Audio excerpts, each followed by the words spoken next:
un día como hoy, un 28 de abril del año 1963 y del año 1964, nacían estos dos personajes muy importantes en la historia del rock argentino.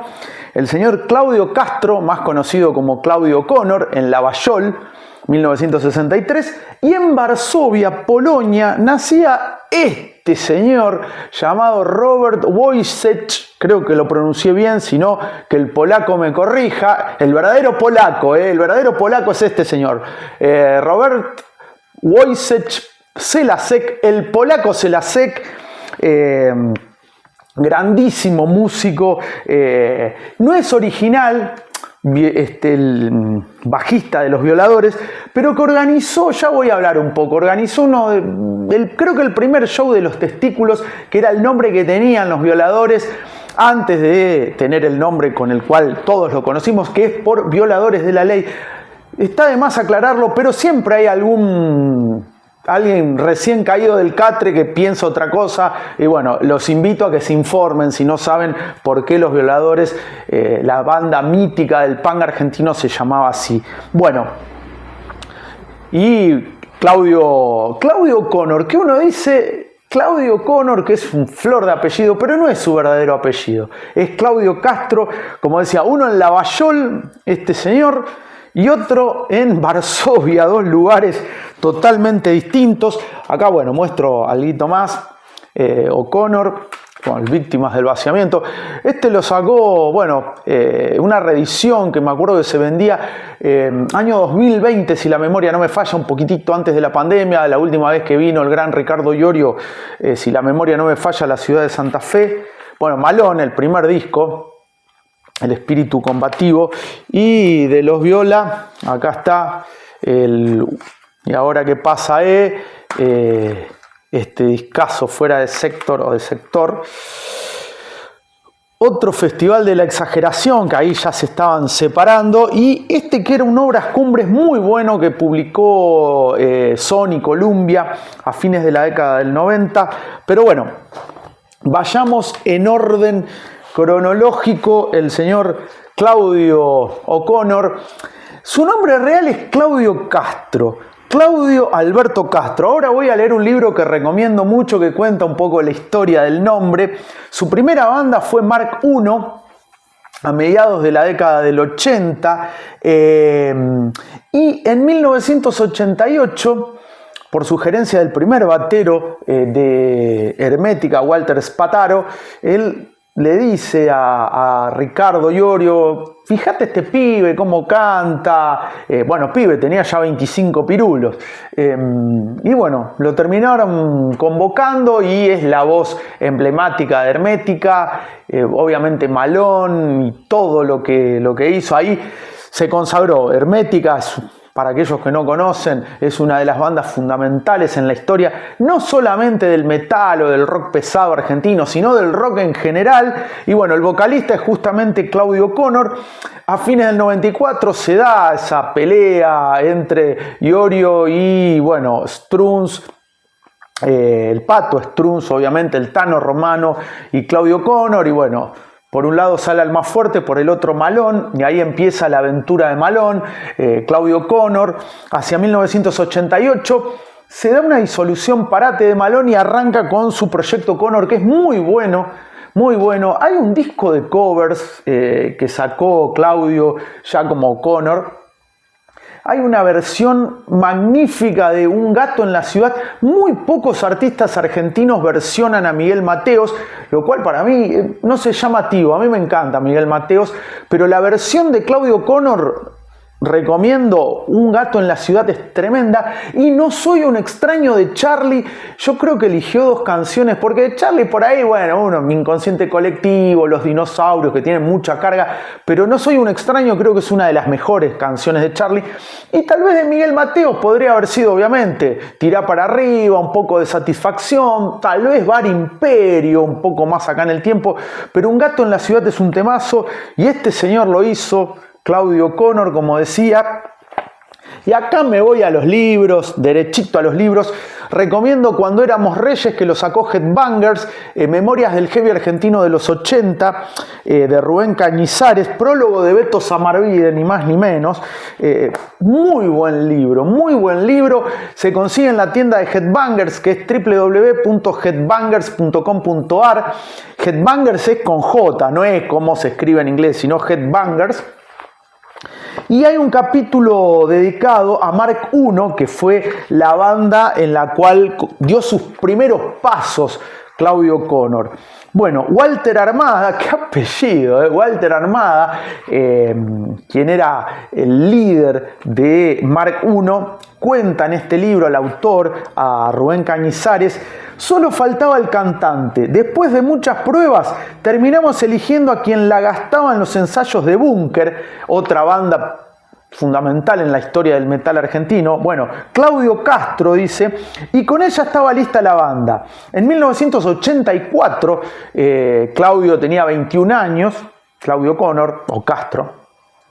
Muy al principio de la historia, nuestro manager Gustavo Bringa se puso a escribir la lista con nuestros nombres para la gacetilla que íbamos a mandar a la revista Metal y dijo: acá hay mucho Tano, Armada, Castro, Simonetti, Telo, Spataro, que Spataro va a ser el primer baterista de Hermética, el que le va a decir, como comenté antes, a Ricardo Iorio: probalo a este pibe que canta muy bien.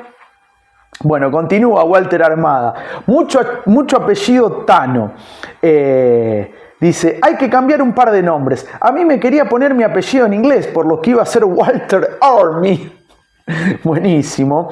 Pero no quise saber nada, no quería transar el apellido de mis viejos. A Sergio le puso Watson, como Watson, pero sin la T, Watson con doble S. Me suena bien a los cordobeses cuando dicen che, Watson. Bueno, y a Richie le preguntó el apellido de la madre y le puso Siebenberg. Bueno, a Claudio le cambió el Castro por O'Connor, porque Claudio era muy compinche de un pibe llamado Gabriel O'Connor, y como siempre estaban juntos, nosotros le decíamos: ahí van Claudio y O'Connor. Vaya, les pusieron el nombre directamente. Para aquellos que piensan, yo también hasta hace un tiempo, hasta antes de este libro, pensé que era Claudio O'Connor el apellido real, O'Connor, pero no. Dice: bueno, ahí van Claudio y O'Connor, y por eso le quedó para siempre Claudio O'Connor. Revela sobre el apellido ficticio más popular del metal argentino. Bueno, Claudio Castro es su apellido real, y bueno, Claudio Connor es el nombre. No sé qué habrá sido de la vida del pibe que era el compinche de Claudio, el verdadero O'Connor, pero bueno, Claudio O'Connor hoy está cumpliendo 63 años, un año mayor que el polaco. Yo pensé que el polaco era un poquito más grande, mala mía. Será porque el polaco arrancó mucho más joven en la música, pues ya el polaco a mediados de los 80 ya era conocido, O'Connor recién a fines de los 80, fundamentalmente a principios de los 90, cuando explota Hermética. Pero qué bandas, Violadores y Hermética, mamita, que siempre hubo buena onda, fundamentalmente en la época de B8 y los Violadores, que eran dos bichos raros para el rock argentino. Papo era el único, uno de los pocos que le daba, les brindaba su apoyo. Compartían el sello Umbral, los primeros discos de Violadores, Violadores del 83 y Ahora qué pasa, sale por Umbral, por este sello.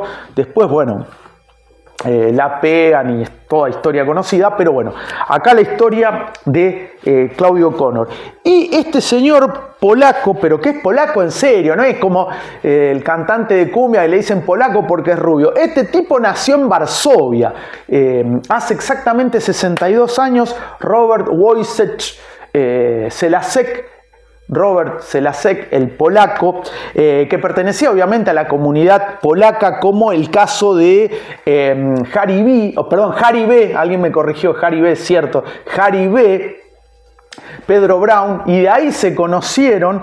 Llega a la Argentina en 1971 el polaco Selasek con su familia a los 7 años, comunidad, como decía, polaca, ahí comienzan sus andanzas, y la comunidad polaca, recomiendo este libro que ya voy a leer, y sobre todo la manera correcta de gritar, Derrumbando la Casa Rosada, que es la historia del punk, de los comienzos, que citan y hacen una radiografía muy interesante de cómo la comunidad polaca fue vital en la conformación del punk en la Argentina y del ska. Así que recomiendo esos dos libros de Piloto de Tormenta Editorial. Como decía, él empezó con Trixie y los Maníacos, Trixie, y luego entra Los Violadores, cuando su amigo, su coterráneo, por así decirlo, Harry B., Pedro Brown, luego de la salida del primer disco de Los Violadores, el que tiene Represión, decide dar un paso al costado, se dedica al tema del alpinismo, del trekking en las montañas, en el sur, se aleja completamente de la música, y el polaco, que era un asiduo seguidor de Los Violadores, le dicen, bueno, ¿querés venir como bajista? Y Stuka pasa a su instrumento original, que es la guitarra, ya que en el primer disco Stuka es el bajista. Así que el polaco, desde el año 84, fines del 83, principios del 84, cuando retorna la democracia a la Argentina, se convierte oficialmente en el bajista de Los Violadores, y su primer disco, su debut de fuego, por así decirlo, es con Y Ahora Qué Pasa, el disco que los catapultó a la fama a Los Violadores, con 1-2 Ultraviolento, que es un clásico del rock argentino de todos los tiempos. Además, el polaco formó con Andrés Jiménez y Aníbal Aló la primera alineación de Animal, que se llamaba Animal, como suena.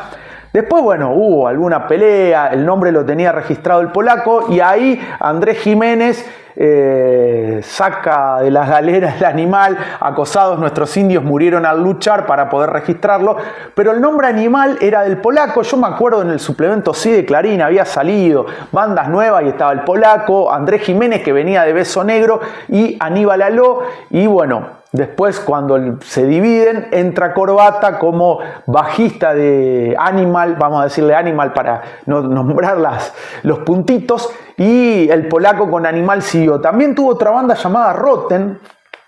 Estuvo en Los Violadores desde el Y Ahora Qué Pasa, hasta Otra Patada en los Huevos, que fue la vuelta de Los Violadores después de otro Festival de la Exageración, que se separaron. Pil comenzó su carrera con Pilsen, Stuka con Stukas en Vuelo, Gramática ya se había ido antes, pero había conformado Antinasti, y vuelven en el 96 con este disco que lo sacó Black Hole, que era un sello indie, sacaba punk, hardcore a mediados de los 90 en Argentina. Otra Patada en los Huevos. Y después, bueno, cuando se vuelven a juntar en el 2016, que se hace todo el festejo en el Luna Park, que también no terminó muy bien, que digamos, ahí retorna. Pero en 2023 publicó Bandits and Covers, un muy interesante disco doble, obviamente con interpretaciones. Por ejemplo, hace Jerk de Neurotics o Neurotics Outsider, este proyecto sensacional de Steve Jones, de uno de los Taylor, de Duran Duran, Matt Sorum y Duff McKagan. Esa versión One Way or Another de Blondie, Destrucción de B8, Got the Time, un temazo de Joe Jackson que muchos lo conocimos, entre los que me incluyo, en la versión de Anthrax, que es buenísima, y Tie Your Mama Die, Tie Your Mother Die, Down, perdón, se me mezcló todo, Tie Your Mother Down de Queen, entre otras interpretaciones. Y en 2025 publicó Basta, que es su primer disco en solitario. Algunas lecturitas. Derrumbando la Casa Rosada. Si te gusta el punk, este libro tiene que estar en tu biblioteca. El debut de Los Testículos llegó en diciembre de 1978, que era el proyecto que tenían Gramática y Harry B. previo a Los Violadores, con Néstor Podrido y Mauricio Conterno. Ellos fueron el cuarteto, bueno, Néstor Podrido era el cantante. El debut, como decía, de Los Testículos llegó en diciembre de 1978 en un festival de bandas nuevas en el Colegio Cuba de Belgrano. Acá comenta Sergio Gramática. Esa fecha la organizó el polaco Selasek, que iba a ese colegio y era amigo de Harry B., de la colectividad polaca en la Argentina. Me acuerdo que fue en un salón con bastante gente y que tocamos temas como Viejos Patéticos, Sucio Poder y Cambio Violento, que después integrarían el primer disco de Los Violadores. Bueno, fíjense, el polaco ya pibito, porque 78, ¿cuántos años tenía? 14 años, era un preadolescente el polaco, ya estaba organizando un festipunk en el Colegio Cuba de Belgrano. Acá también el polaco cuenta en este libro, muy recomendado también, Pil y Juan Carlos Kramer, Más allá del bien y del punk, ideas provocadoras, muy buen libro que reúne a un referente fundamental en la historia del punk en la Argentina como Piltrafa, y quien escribió Punk, la muerte joven, y con eso está todo dicho.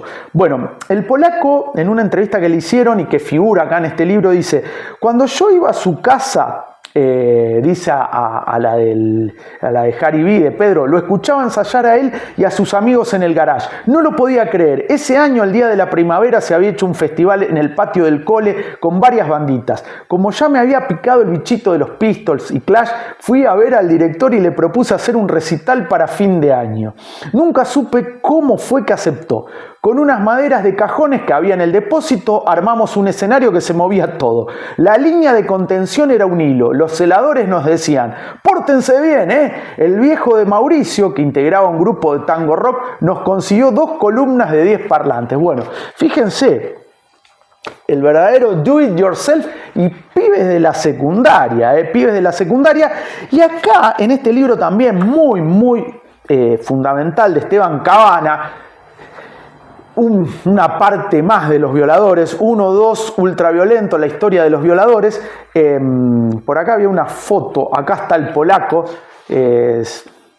aparece el señor Selasek, y esto es en un diario, un recorte de diario, no sé de qué diario será, Crónica, Diario Popular. Dice: cambio de músico para Los Violadores. Una variante en su formación realizó el grupo Los Violadores. De ahora en más, del bajo se encargará Robert, nuevo miembro de la agrupación. Stuka, el anterior bajista de la banda, se desempeñará como primera guitarra. El grupo, como es sabido, se completa con Pil en voz, Harry B. en guitarra rítmica y Sergio Gramática en batería. Bueno, acá aparece esto de que hubo una especie de transición, pero que no duró. Es más o menos lo que pasó con The Police y Henry Padovani, el guitarrista original de The Police. Entra Andy Summers y están un tiempito, pero la cosa no va. Y bueno, el señor Henry Padovani se va o lo van. En el caso de Harry B., no. Harry B. no es echado porque es el fundador de Los Violadores con Gramática. Pero estuvieron ahí un tiempito nomás. Fue muy corto y ya tenía decidido irse. De hecho, no sé si habrá habido un ensayo. Esta noticia seguramente fue brindada por quien ejercía o llevaba adelante la prensa de Los Violadores en ese momento. Pero bueno, 2 personajes muy importantes en la historia del rock, fundamentalmente del rock, podríamos decir, más pesado, porque el punk tiene reminiscencias pesadas, y ni hablar O'Connor, que para mí está enrolado en el thrash. Alguno me puede decir: sí, heavy metal, para mí es thrash. B8 trajo el metal a la Argentina, Papo con Riff hizo un trabajo tremendo, pero para mí no deja de ser hard rock. El thrash o el metal pesado, como quieran llamarlo, llega a Argentina con B8 y fundamentalmente con Ricardo Iorio. Pero bueno, estos 2 personajes están cumpliendo años.